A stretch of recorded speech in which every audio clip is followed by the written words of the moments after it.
parents that are still wondering, and they still go back over that day. And there's one family. It's really odd that the events that I've dealt with are burning my head in a weird way.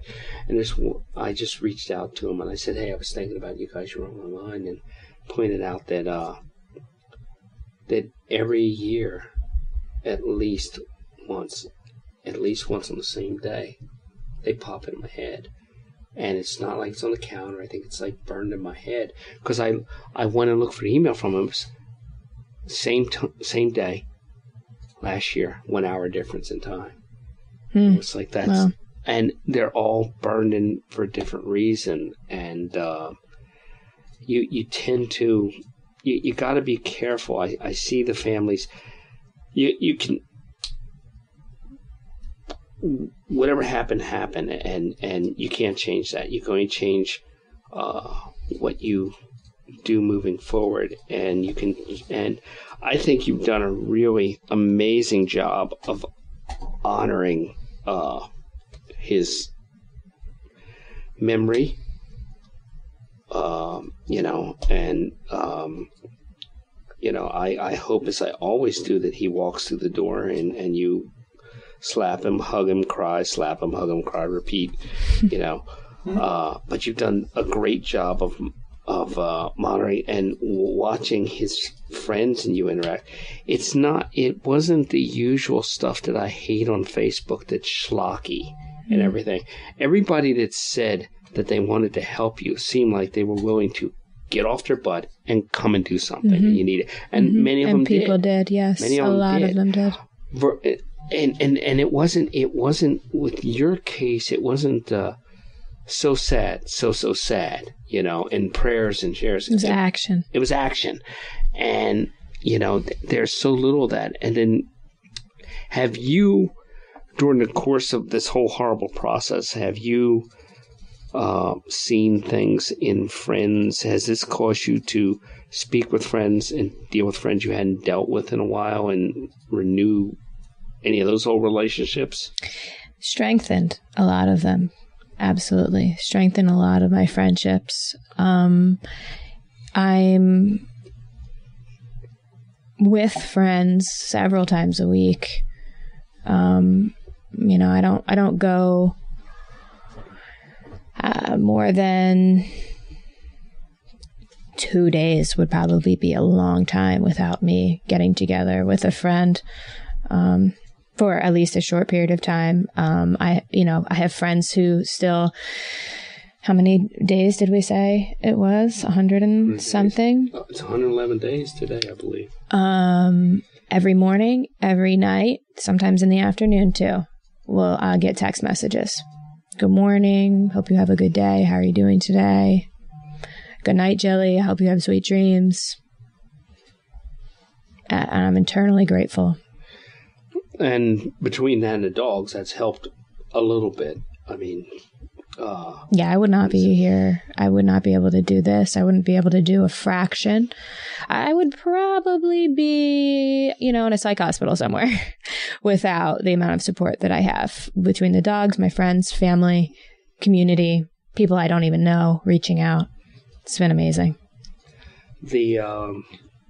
What advice would you give to somebody who was in the situation you were 111 days ago that was going into it? Breathe.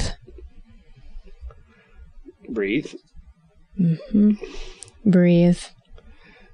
Ask for help. Eat when you can. Shower. Oh, yeah. That was my two big things, eating and showering.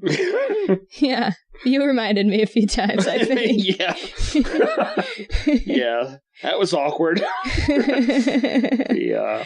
Well, people forget to take care of themselves in the midst of it, and they rally around and they want to help. They want to focus on the person so much, and they completely neglect themselves. Yeah. And then it compounds because then you get sick and you go in the hospital or something happens, and then you can't do anything. You can't do anything for anybody. Now you're feeling sad and pathetic, and it's real easy to get in a downward spiral. And I was there when I was able to,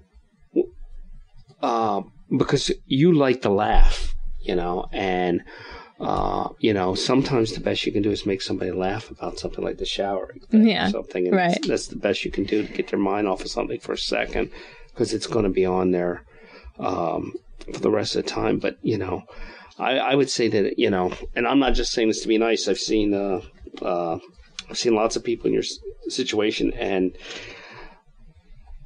there's nothing from all the people I interviewed and all the people I talked to, there's nothing you could have done that would have. I think that you were as on top of it as anybody can be without smothering somebody and just not a healthy relationship. Right. And I think that no matter what the outcome of this, I think that most people would be lucky to have the 15 or 17 years that you had. Because I think most of us want to high five ourselves. Personally, if I can get a good 6 months without, I'm happy. I went. This was a good weekend. There was not a single fight this weekend, and I won a trophy or something. It's like getting out of fart yoga without giggling. I won a trophy. Fart yoga. It's a whole new thing. Yeah, all you got to do is give wine out at the beginning, and it's a thing. A big wine glass. There's wine and tacos. Yeah, wine and taco fart yoga. Yeah. Sometimes there's wine after, but I've never heard of before. It would make it more interesting. It would. Wine and taco fart yoga at the craft brewery. It's a thing. I'm sure right now it's just rising up out of the dust and forming somewhere. When you're doing the yoga, and you said you do acupuncture too. Yes. And acupuncture, not to be stupid, but that's where they put the needles in you. Mm-hmm. Yep. How deep do those needles go? Not very deep, no. And they're as thin as a cat whisker. And and how many needles do they put in you? Depends. What's the most you've had in you? I don't know.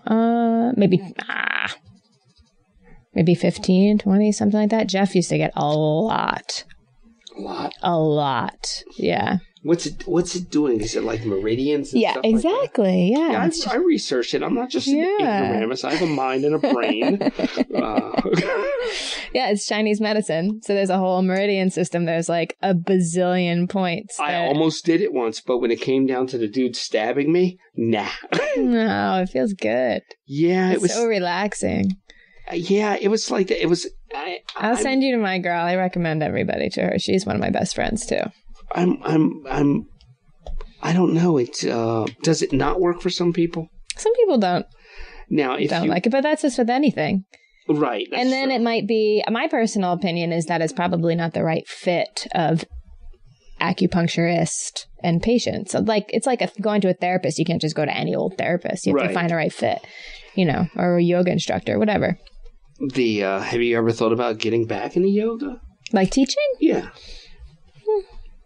I don't know. Pretty good. There's a lot of big inflexible people that could use it. There's a lot of another motto that I try to abide by is to try not to predict the future. Well, if you don't want to predict the future, then you're set, because I have no idea what's going to happen. But I think laughter, wine, fart yoga. And I would go to at least one class. Okay.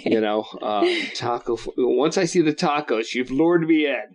And then I hear the laughter, and they say, "Please have some tacos. So you want to do some yoga?" And then, yeah, okay. Other people are coming. I would do it. I'd be set. It'd be a mockery of the craft, but yeah.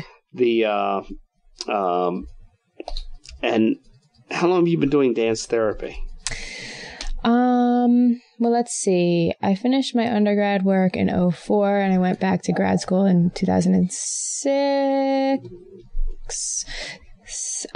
So 10, where are we? 2019? Yeah. So 10 years? 10, 11 years? See, for somebody who's young-ish, how old are you? 36. 36. You've been doing everything for a decade. And that's like what old people say. That's not what somebody in their 30s says. I've been doing this for this long. You've been doing everything for a decade, I just do what feels right. And I think that that's kind of what came into my mind when you asked me for, what advice I would give to people is, especially now, acknowledge that you probably are very fragile. And if something does not feel right in your intuition and your instinct, then don't do it. If something does feel right, then go for it, as long as it's not self-destructive. Right, and I see a lot of people that think they just have to power through it, and that's no, because some days you just have to rest. Right. This is so exhausting. Because it never stops. No, it never stops, and that's why I feel bad sometimes. Like we've had, and I reach out to a friend of yours who reached out to us, and that's the way I sneak around without dealing with you as I go through her. Oh. She's my spy. She's my spy. And, how's she doing? Because I feel like that when I reach out to you that I don't want to ramp you up for something. Like there was a case of body being found. And I didn't want you to hear about it. And I contacted her and she didn't get back to me in time. And because she's slacking on the job. But Great. Then I talked to you because I don't. There was a situation where somebody could have been Geoff, but it wasn't. Yeah. And I didn't want to get wrapped up, and I want to get all the details I can because it takes a while to identify a body that's been out there for a while, and I just wanted to, and I didn't say definitively, but I told you exactly what I knew after researching online and going through everything, and I think you agreed that it wasn't based on circumstances, and I didn't want to get you wrapped up by seeing on the news, blah, blah, blah, found, blah, blah, blah, because oh my God. And the one thing that you realize, and we're going into a time of year, this time of year is the time of year when bodies are found all over the place. And it's not because that there's a crime wave or anything sinister. It's because as people come out, as it warms up and walk their dogs and flowers bloom, people start noticing bodies. It's also because something that no one ever thinks about is that the homeless people that don't leave the area that hunker down expire during the winter, and then when the homeless people that leave the area come back, they find them. And they've expired during the winter, because it's cold winter or whatever. You don't think about that. And before I did search and rescue, I was just such a happy-go-lucky guy. No, I was never a happy-go-lucky guy, but it was like now, it's systematically, it's ruined everything from spaghetti to tube slides, and everything in between. It's just been ruined because it's spaghetti slides. Yeah, it's just everything's been ruined, and but I do get to meet people like you that make me feel glad that I'm able to in some way help somebody. Every now and sometimes you help people and you feel that you're just doing it's so utilitarian. Sometimes I've helped people and I felt like I was repairing their pool filter, and then sometimes you feel like you're doing a little bit, you're actually making a difference in easing someone's suffering, and I think that's kind of the key. And I think that your friend talked about how nice you said I was, and I said, well, that's not who I am. I said, you guys caught me in the end of the year, and I've got to be nice to one person a year. It's a personal rule. And I was under the gun, and it was December. And I said, I gotta go all in on this. What would you like for the public to do, or is there anything you think that would help at this stage? And I mean, there's always just be on the lookout, and Geoff is, and I feel, and I know this is not how you feel because he's the love of your life, but he's not the love of my life. He's a generic looking guy in many ways, He's a generic looking guy. He's got a beard. He's got he's got tattoos, but if he's covered, you couldn't see the tattoos. He's got a beard. He's medium build. 5'10", 5'11". Probably shorter than that, 5'8". 5'8". Red hair. And he likes to wear black. Yeah. Yeah, he likes to wear black. And black beanie, black backpack, black boots, everything's